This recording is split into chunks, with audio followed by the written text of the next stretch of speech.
With this paper, we present the very first empirical findings that we have up to date from the project.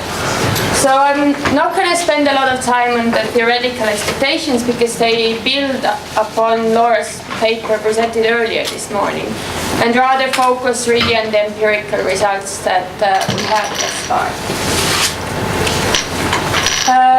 With this paper, basically we try to answer the central question that we have in the project is to what extent are democratic governments responsive to citizens' demands between elections? And the question also is that are governments more likely to be responsive to the public opinion expressed in the forms of surveys, or are they more responsive to collectively and publicly expressed opinion, mostly in the forms of protests?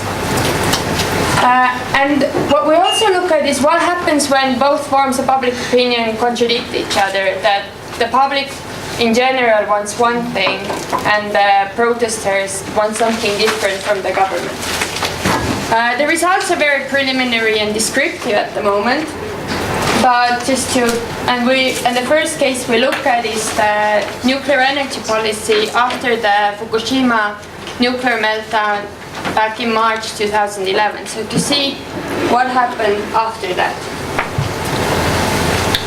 As already mentioned by Laura earlier this morning, the key novel analytical aspects of the paper is that we're going to go beyond the standard approaches of public opinion. So besides the survey public, we also look at the so-called vocal public.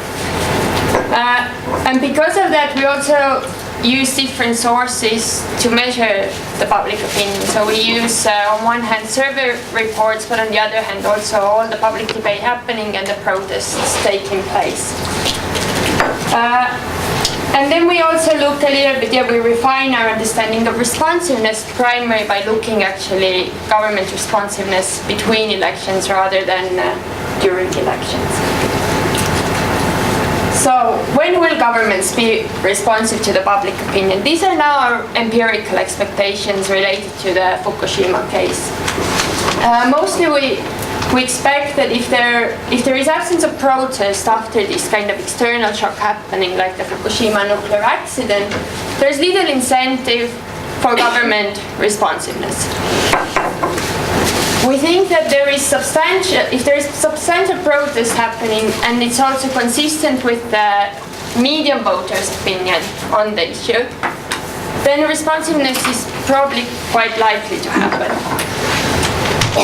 If substantial protests take place but it's inconsistent with the median voter, then we think it might be conditional on what the party or parties in government think their voters are likely to support. If the voters of the party in government has a similar views as the protesters, we might think that the government is likely to respond. If not, then maybe not. And we also think that the above expectations are conditional to some more external factors, or not external, but also, for example, how close the election day is, but also what are the other opportunities available in terms of energy production in the country, so the external and internal constraints. So for case selection data and methods, we look at nuclear energy policy after Fukushima. This is a pilot case study that is the first case study we look at in the ResponsiveGov project.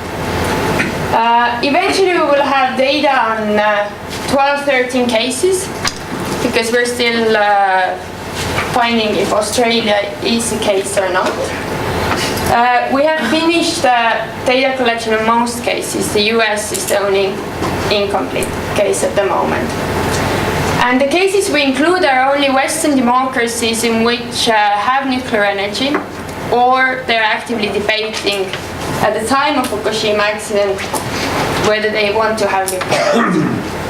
So for case selection, we have summarized it in this table, where we have, on one hand, we have whether there was an active debate happening before Fukushima, and on the other hand is whether the country actually relied on nuclear energy or not.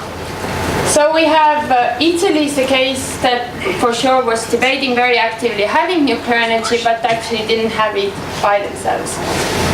All the countries in the upper cells are included in the study because they had nuclear energy in place in 2011.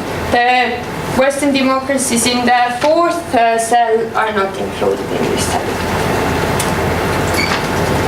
So we collect data by ourselves with manual coding of initial policy positions and then all the events that happen then after the shock took place.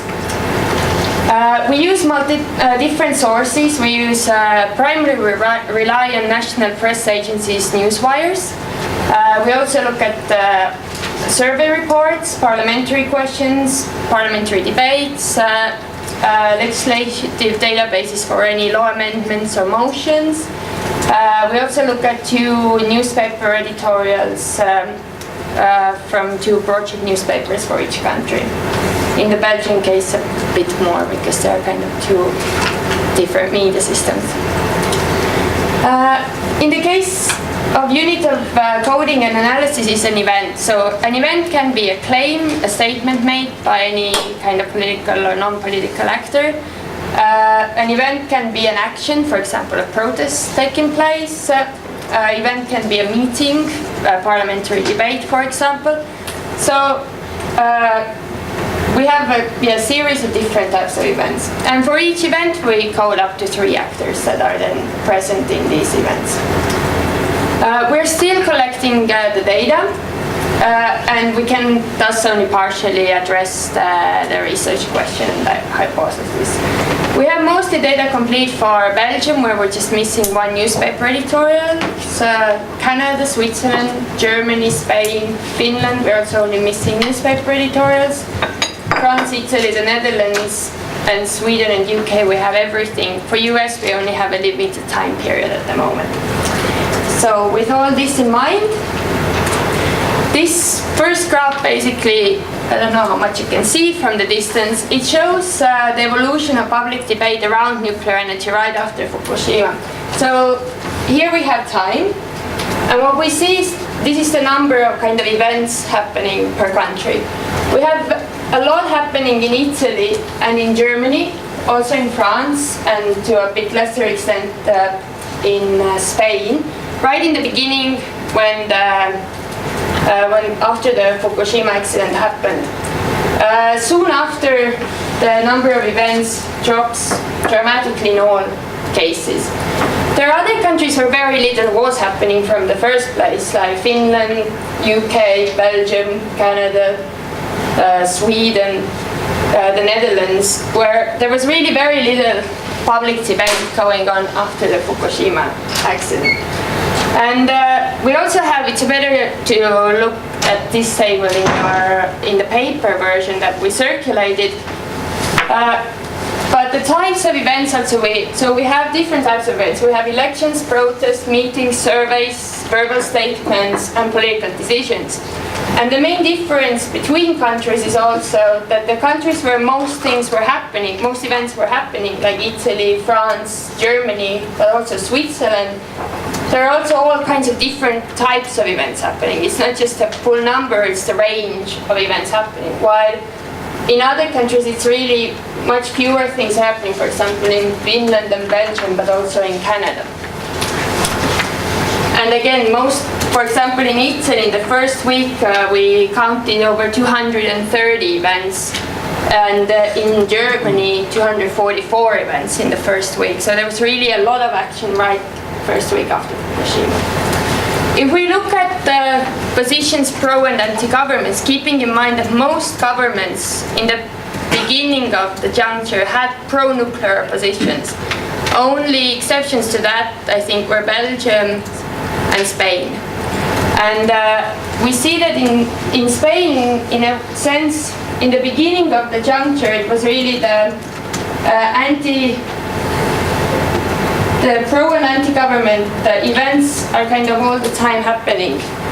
So it means that there is both opposition to nuclear energy and proponents of nuclear energy. In Germany, from the beginning, anti-government, meaning also anti-nuclear events, dominate the debate. The same is true for Italy. In all other countries, we see much less.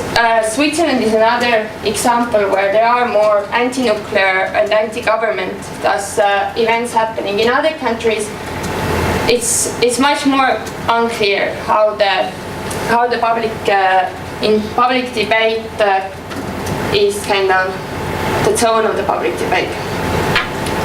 When we look at now at the protests and surveys, so we look at the public side of the thing, we see that the red dots signify how many percentage of protests in any given week were anti-government. We see that most countries, all the protests were anti-government and anti-nuclear energy. The black dots show surveys, and we see that in many countries, especially in Italy, we have Germany, Switzerland, the public opinion, the black dots coincide with the red dots, meaning that the overall public sentiment is on the same side as the protesters. In Germany, there is some fluctuation. There's actually, in the beginning, there's a little bit, there are still a few surveys where people maybe express that they're not so much wanting the closure of all nuclear power plants, but as time passes, there's more and more clear that the public sentiment is very strongly anti-nuclear. In the case of Switzerland, it's the same. While in other countries, for example, where we also see a lot of protests happening, in France, the public sentiment is much more mixed. There are surveys that report that the public does not want any closure of nuclear power plants.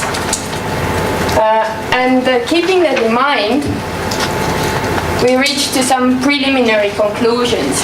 So we were expecting in the beginning that protest alone might not be enough to cause governments to change their policy and respond to the public. And in the case of the Fukushima example, we see that the countries where there was really intense protest were in Italy and Germany. There were, in German case, I think one single protest event had over 100,000 people on the street, while in Italy it was even 300,000.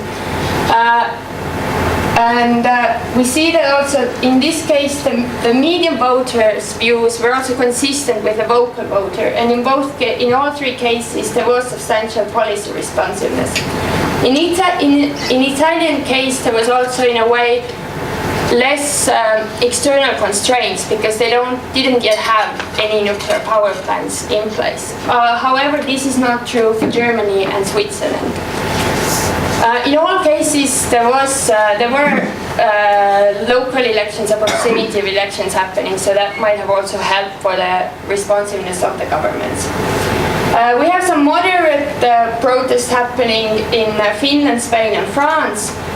In all cases, we saw some rhetorical responsiveness that the government kind of tried to be a bit less pro-nuclear as it was, or at least in its speeches. We saw almost nothing happening in Belgium, Sweden, Britain, the Netherlands, Canada, and US, and in all cases also almost really nothing was happening as a result either. So basically this summarizes what's already being said in the previous table.